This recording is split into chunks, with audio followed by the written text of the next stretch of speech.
interview with Doug Trumpet on November 24th. Congratulations on the great new album, Shadowland. What are your thoughts on it right now? Thank you. Well, we're happy to have it out. You know, it's a record that we made, you know, over the last couple of years with COVID, you know, and all the lockdowns. So it's sort of a little bit different situation to the previous records we've been making. So, you know, we didn't get to go and play. we released the last record before this, Great South Road.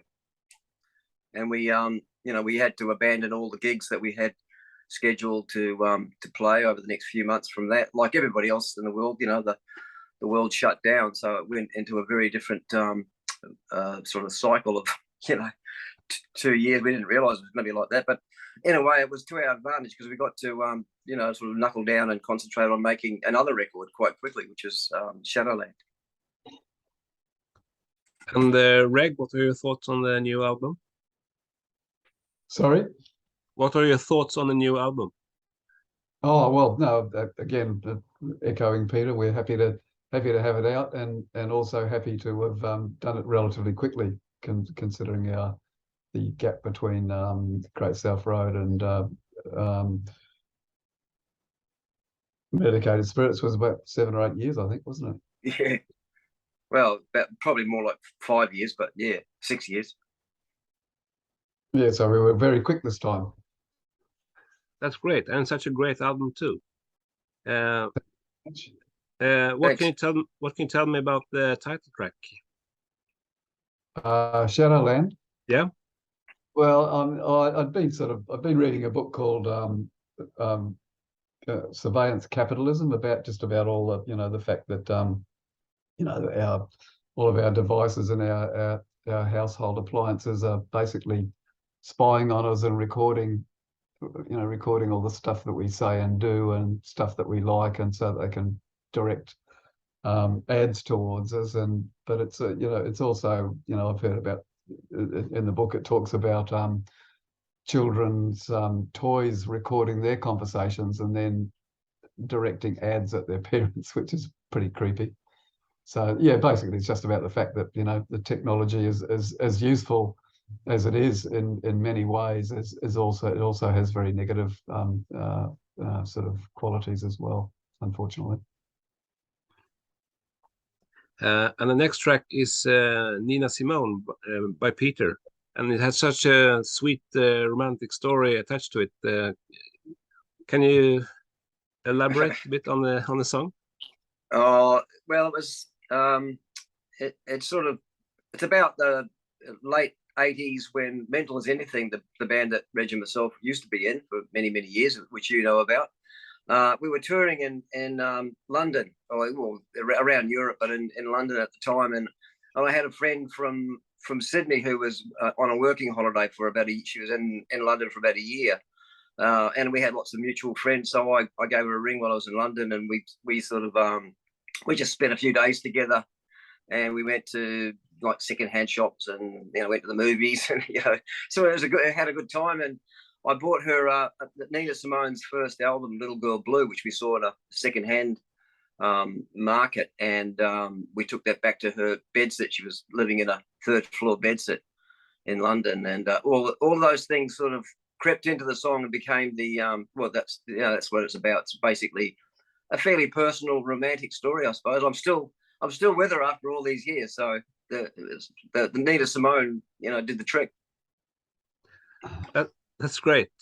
And the one thing that really is fascinating about the album is that you go from this romantic track to the next track, which is a bit more angry. It's called Fucking Idiots, yeah, which was the first single. What are your thoughts on that track now? Well, it's the first time I've used that swear word in a song.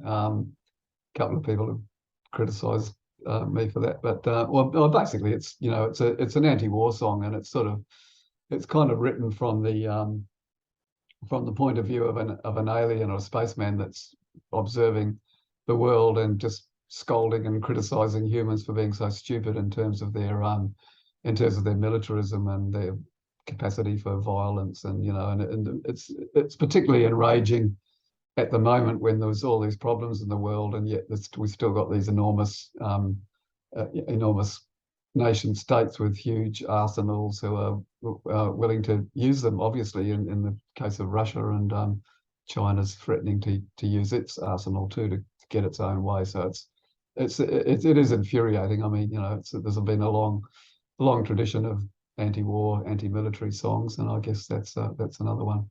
And the other interesting thing about it is that the verses are kind of like pretty much talking blues over a one chord blues kind of riff, and then the choruses are more like a 60s sort of pop song. So it was kind of interesting to put those two slightly disparate elements together. And the chorus is being sort of from the point of view of an alien or a spaceman looking down on the humans and just thinking, what the hell are you doing? How stupid could you be? Yeah. And we've got a very good planet here, but we are ruining it in every way we can think of.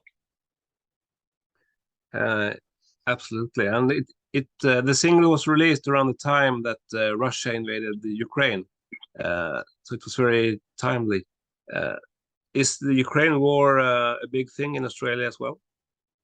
Oh yeah, it's on the news every night, and Australia's been sending Bushmaster armored vehicles and other aid to Ukraine. I mean, there's a lot of Ukrainians living in Australia.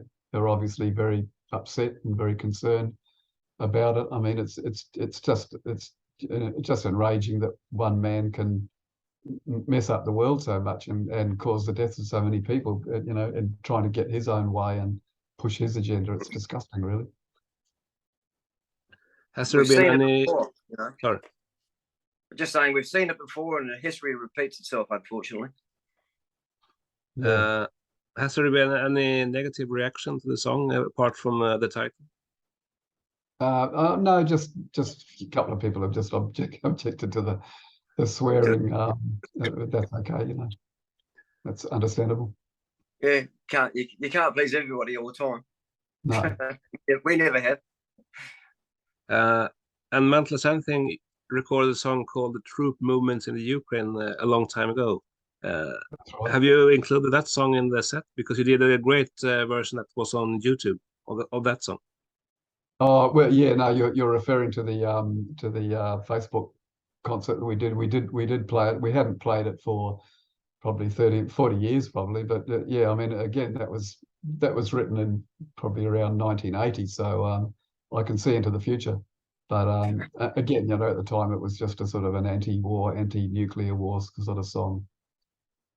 And at that stage, the Cold War was still, ramped up, and we're all still worried about, nuclear holocaust, which is still around. The threat of that's still lingering and hanging over. In fact, it's probably slightly worse now that Putin's threatening to use a tactical nuclear weapon or whatever. Yeah, very unstable sort of behavior.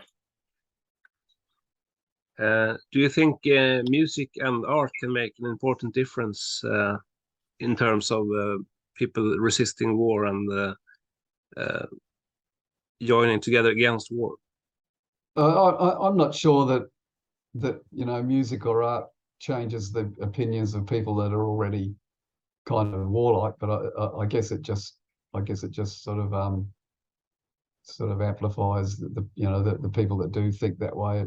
It sort of G's them up a bit, I suppose. I'm not sure whether it makes any difference, but you still got to express these ideas, and that's what it is. It's an expression, and it's a reflection of what people think in society. So I think that's where art does its thing. It doesn't necessarily materially change anything, but it's a reflection of people's state of mind, and there's people who like it and people who don't. With all art, with all music, it's also a way of blowing off steam or sort of calming down your own anxieties, and that these anxieties are shared by a lot of other humans. So I guess it has that function. I've been to lots of music festivals, and I think it's a great thing because people of different tastes and different nationalities come together to appreciate music. So yeah, I mean that's a really positive thing about art and music, that it it hopefully, you know, binds people together rather than separating them, which a lot of the, you know, nasty right-wing politicians have that aim and to divide, you know, the people that they rule in order to get their own way and pursue their own agendas as usual. Yeah, and all those autocrats and demagogues, they tend to always try and shut down most of the arts anyway.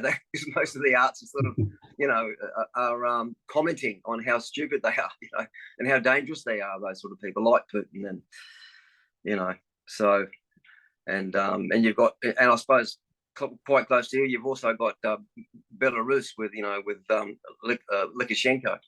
He's a nasty fellow as well. Yes, that's right. We've got some dangerous, you know, some dangerous people, you know, hanging around. But look, you know, politics is not always a one-way street, and things do change and things can improve. So we, you know, got to be hopeful. I mean, we're still making albums, so we must be, you know, reasonably optimistic. What's it like still making music after 45 years of working together? Oh, so I'm glad we're still alive and we can still do it. We're still, you know, we still enjoy playing, and it's not something that you contemplate retiring from. No, just got to keep at it, keep your head up. Yeah. I imagine it was a big thing for you back in the 70s when you recorded your first EP and then your first album. Did you imagine then that you would still be creating music today?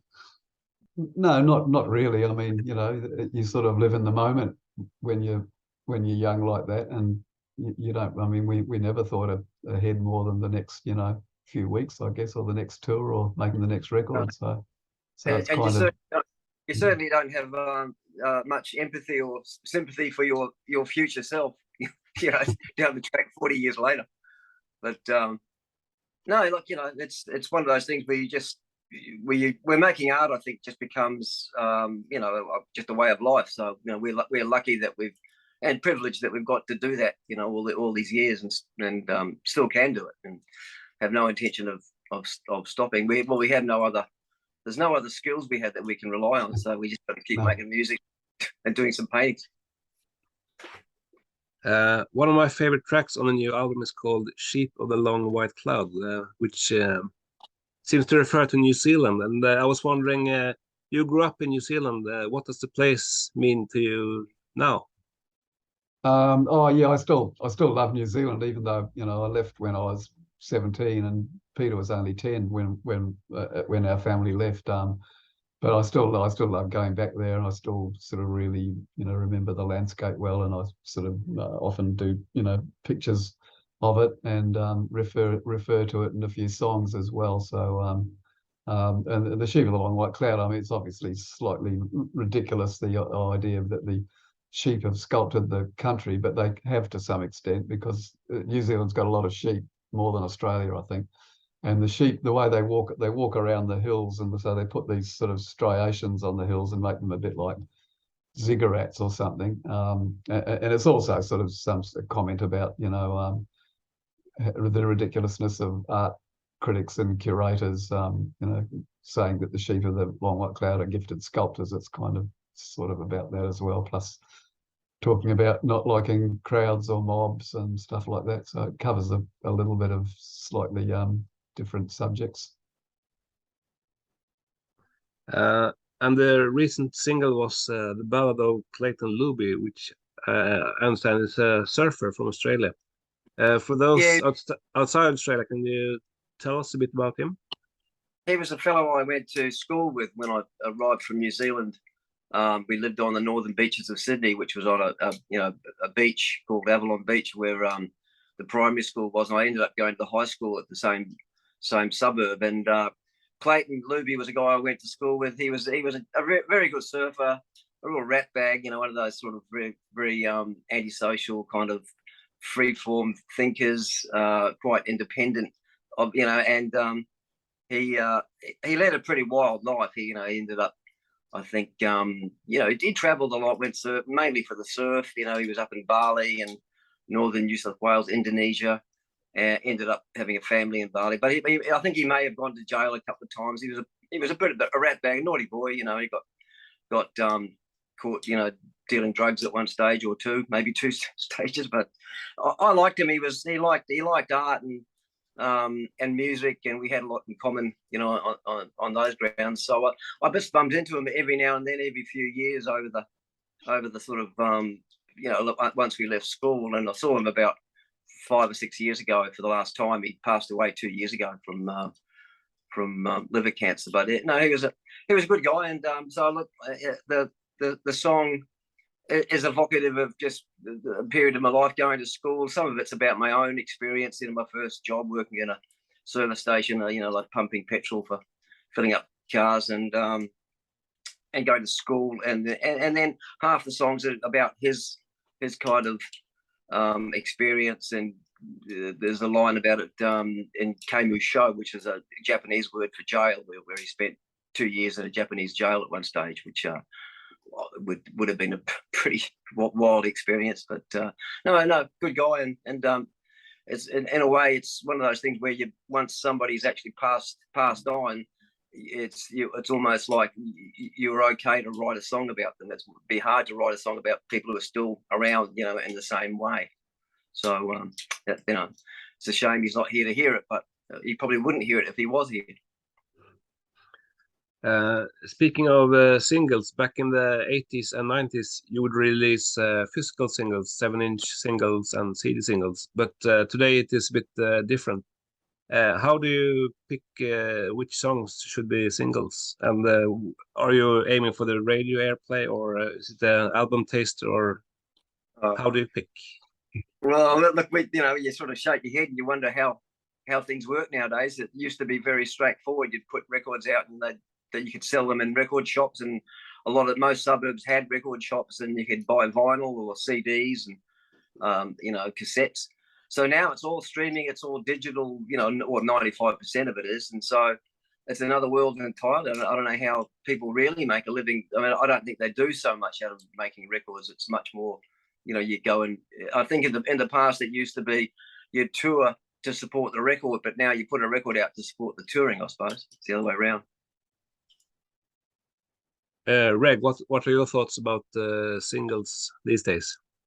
Oh well, how we choose them, I guess we just think these are the more maybe the more approachable songs, or ones that might get played on the radio. Although not in the case of Fucking Idiots, because we had a few problems with that. With on the internet, you get all these kind of robot algorithms shut you down as soon as there's any swearing. So we hadn't quite realised how much that was going to affect that. So that might not have been a great choice for a single. But I guess it's pretty, it's slightly sort of hazy, abstract way of choosing which songs we're going to nominate as singles, even though they're not really singles anymore. They're not released as a single, as in the old days on a 45 vinyl record. So it's just tend to be songs that we select, from the album. Yeah. And also we've been making film clips too. So it's a bit like we just think, oh, what's a good one to make a film clip for, and we do that and then release it. So on that last record, Great South Road, we ended up with, I think, eight songs being released with film clips, which you wouldn't actually release probably 8 singles off any album. And anyway, as Reg is saying, we don't expect to have singles go anywhere near that kind of radio that worries about the hit parade, the top 40 or anything. So it's more just what we think is artistically the right way to go, and what's a nice selection of songs. And we've got we'll be releasing Shadowland as the follow-up song to Nina Simone fairly soon.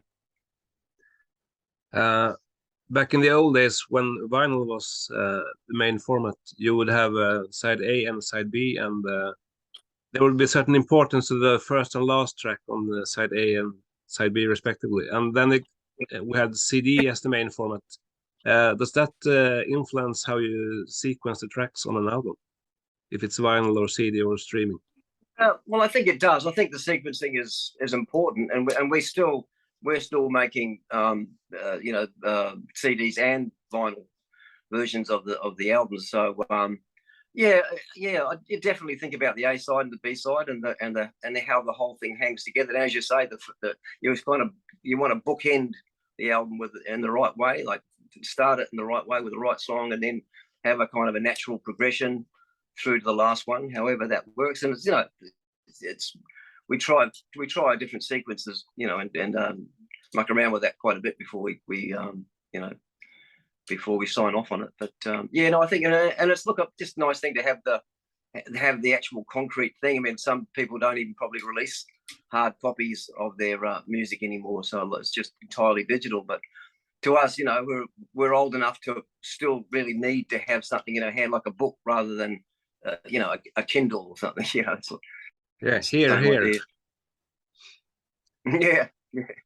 Yeah. I love physical records. I think it's as a fan, you want to have a look at the artwork and the inner sleeve and the paintings on the inner sleeve and so on, and think about track order.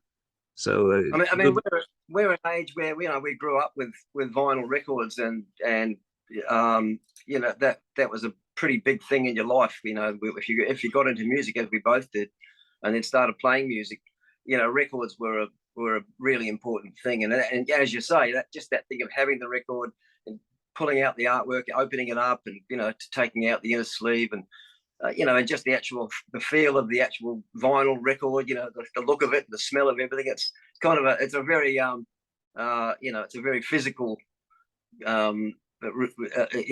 presence that you don't get if you just sort of stream it. Completely different. Reg, which is your favorite format, vinyl or CD? Well, I mean, I still fondly remember, vinyl from being a teenager and a fan then, and buying my first records. But I mean, I don't really, play or buy or play vinyl now. I find, I mean, I just do Spotify or Google now. I don't. I mean, I played CDs until quite recently, but it's easy just to tell the Google to play it, so I tend to do that now. But I still fondly remember that whole tactile, thing of having the real, record in your hands, and looking at the pictures and taking it out and doing all that stuff. Also, the difference being that you can talk to your machine and say play a song, but you can't read the credits and see who played on it and see where it was made and when it was made, all those kind of things, which are really interesting, and who played what on the song. And that stuff is still a big deal for me. I like to sort of pore over the details. Yeah, me too. Your Dog Trumpet albums were released on vinyl last year, so I was thinking I should ask you about what you think of the previous albums. And the first one, of course, was this one.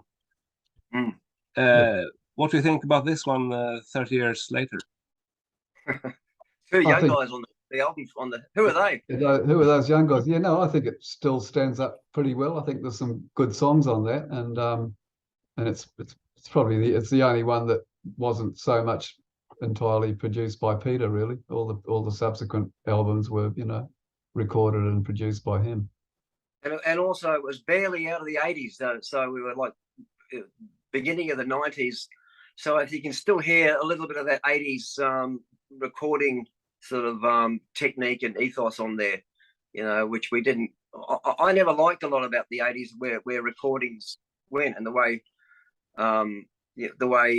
the technology kind of informed the sound, and and everything was drowned in sort of reverb, and snare drums became one of the prominent instruments, and everything got very tight and digital, and everything was sequenced, and people were using click tracks for everything. I always thought that that was fine for lots of the music made, but for the kind of stuff that we were doing with the Mentals, it just seemed it took us off track. And it was nice to come back to start making records with Dog Trumpet a little bit more from the same kind of mindset that we had when we started in 1979. So a bit more of a garagey approach, and mixing folk and country and blues and pop music together. So but yeah, I definitely hear that on that first record. It's a little bit more glossy sounding than the records that came out afterwards.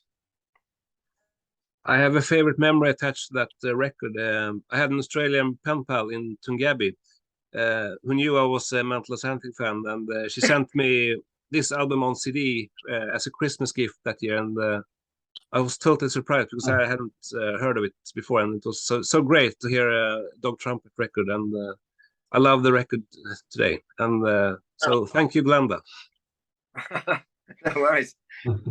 Yeah, well, it's and all those sort of things, they pin down a time and a place and a memory, don't they? When you've got certain records, and that's, I still, I think you get imprinted especially when I was a teenager, you get really imprinted with the stuff that you're listening to, and that idea, you spend a lot of time in your bedroom when you're 15 or 16 listening to the music and looking at the record cover and reading all the credits. So that's going back to that feeling, that sort of seminal time in your life, really, and that's what I still think is great about music. That is that it's like they're like little pinpoints through the markers through your life of great records that you listen to at certain times. The second Dog Trumpet album was Suitcase, released in '96. In between Mental Something albums, Liar, Pants on Fire, and Garage. So it was a prolific time for you. What was it like making the second Dog Trumpet album? Well, I think we didn't have as much budget. We had a bit more budget on the first one, and suddenly we were reduced to virtually no budget, and a lot of that was done on, I think, on an 8-track machine, and then I had a little 8-track tape recorder, 1/4-inch tape recorder. Then I got a 16-track one with a 1/2-inch tape, which was much more sort of sophisticated, and I think that's what we made the next 2 or 3 albums on that 16-track machine. And so Suitcase was a bit like that. We sort of cobbled it together, some of it done at home, and some of it we went into a studio and recorded drums. We actually did the drums last, rather than normally when you're recording, you'd start with a drum track and get the sort of the bed down, and then put everything over the top. But with this record, Suitcase, we tended to do most of the recording at home and then put the drums on last, and then added things as we went. So it was a little bit unusual the way we did it, but it still sounds quite interesting, really. It's a quirky record. I like the photographs too. I like the photographs on the of us on the cover and in the insert. Yeah, pretty fancy. What was it like having both Mental Something and Dog Trumpet going on at the same time? It was slightly hard work. It was a busy 10 years. That was the last 10 years we were in the Mentals, because we were still constantly touring and recording with the Mentals, and even though we only did 2 Dog Trumpet albums through that period, but we were also playing live, and on the odd occasion we actually supported the Mentals, so that was slightly hard work, being in the support band and the main act on the same night. We were trying to. It was a busy 10 years. We were trying to outplay the Mentals. Competing with yourself. Yeah. Yeah. And then the third one was after you left Mental Something, and self-titled Dog Trumpet, featuring even younger versions of yourself. Yeah. Going backwards. Was it a different thing because Dog Trumpet was your main musical group rather than a side project? It sort of was. It meant that we could focus a lot more on what we were doing with Dog Trumpet, and not having the obligation of going touring, because we toured with the Mentals for 20 years, 22 years, and it was pretty solid. It never really let up that much. So leaving the Mentals gave us a bit of breathing space, and we got to sort of just lower the tempo a bit and just make the records. We made them quite gradually. From then on, there was quite big gaps between each album, but that sort of suited us. It just gave us time to accumulate enough songs and test drive them, do demos and then record them. And so it was good. It was a bit simpler, because we're also both artist and doing visual art too. So we had a fair bit to do, and with the Mentals, you know, it was too much, you know. So we got to the stage where we sort of thought it was best to stop with the Mentals. What are your memories from this time, Ray? Oh, from that album? Yeah. I have no memories from that time. Oh well, you know, pretty much what Peter said. It was it was good to, you know, have that bit of extra time to do things and be slightly less you know, frantic, I suppose. And again, you know, that's got some good songs on that album. We still play a few of them. And there's a different dynamic too from the Mentals, where we had 4 of us were the songwriters, and there was always a pretty even spread of songs from album to album with the Mentals, and you know, which meant you never really had. We could write a lot of songs, but most of them, or a lot of them, didn't end up on a record. So we did have that accumulation of songs, which ended up being the first Dog Trumpet album, and you know, it just meant that and also you didn't have that dynamic of 5 people, 5 strong personalities in a band, you know, and somehow we were able to keep going, and with, you know, that longevity that the Mentals had. Not many bands do that, you know. Most bands chop and change their members, or just, you know, break up after a few years. But with Dog Trumpet, it was easy because just the 2 of us, and we've had different formations of the live band over the years, quite a few different people coming and going, but it's been more sort of fluid and flexible, and, you know, which is good because it means the music can adapt from year to year, from album to album, and, you know, we can change it if we want, and we're not boxed in by that idea of a family unit like the Mentals were.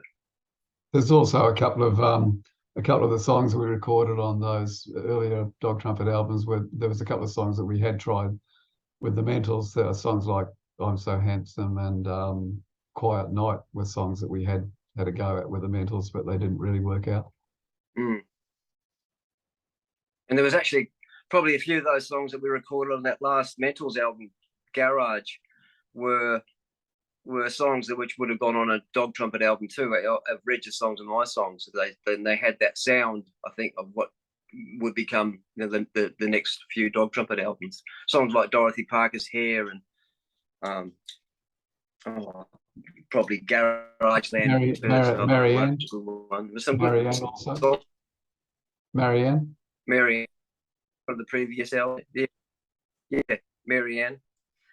So there's a few of those songs which you could hear, you know, that being almost like a Dog Trumpet song. So, you know, that's I think it was just getting too much to have 2 bands going at, you know, simultaneously. And the 4th one was this one, Antisocial Tendencies, which is a great album. Do you play many songs from this album these days? Yeah, we still play a few of them. Yeah, definitely. Definitely play. Antisocial Tendencies is a great song. We've been playing that a lot lately, and things like Shadows, I think, is on that album too. That's Shadows. We pretty much play every time we play. That's a popular live song. Do you change the set list a lot? Not hugely. I mean, lately we've been playing a reasonably similar set list. In the past, we've played a lot of different songs. We've just been, you know, because lately often you're only playing one set, so you've got to play the, you know, a few of the favourites and the live favourites and some of the more recent songs as well. Also, with COVID, we haven't really played much over the last 2.5 years, so, you know, we haven't had the need to get together, or the opportunity, or the, you know, because we hadn't had that many gigs to do, so we haven't rehearsed that much. So I think now that we're getting back onto playing again, we're playing tomorrow night in Sydney for our album launch, and then we're doing a whole tour early next year. And once we start doing that, we'll start adding a lot more songs to the set list. We've got so many songs we've got 8 albums, so and we do other songs too. We play, you know, favorite covers of things, and that's always a bit of a changing. You know, we change it around when we play a bit more, which we hopefully will be doing a lot more next year.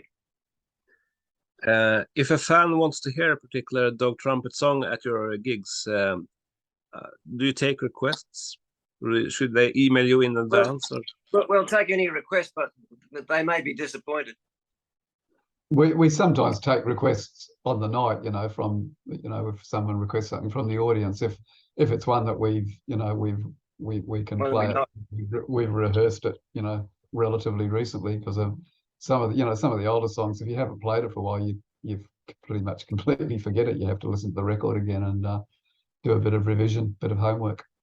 I mean, when we were doing some of those Facebook shows through the COVID 2 years, we were sort of plumbing our back catalogue of Mental songs and Dog Trumpet songs, and songs that we've probably never played live or played with the band or haven't looked at for a long time. And some of those early Mental songs we played for the first time since they were even released, I think. Some of, you know, things like going back to the songs off the first Mentals album, Get Wet. We were putting those out and playing them together. And when we play together, we can do that. We've got a lot of songs, you know, that we could do. But with the band, you have to actually rehearse a little bit more to make them sound at least believable. Possible. And then we have River of Flowers, which is now 12 years old. What are your thoughts on this? And this had a song, Great South Road, actually, which is not on the album Great South Road. No. That's a New Zealand. That's a song about New Zealand. Great South Road. It's the main road that runs between Auckland and Wellington. Wellington's the capital at the bottom of the North Island, and Auckland's up towards the top of the North Island. And we lived on or nearby that road when we were kids, and I'd hitchhiked up and down that road between Auckland and Wellington a couple of times. I see here that Zoom says I have less than 1 minute, so I probably have to send you a new link so we can continue if you have the time, of course. Yep, that's fine. Sure. Yep. So how do we do that? I'll just send a new link. And okay, so we'll stop now and we'll come straight back. Yes. Okay. Yep. All right. So what do we do? Still recording. So do we just go on the cross at the top, get rid of it?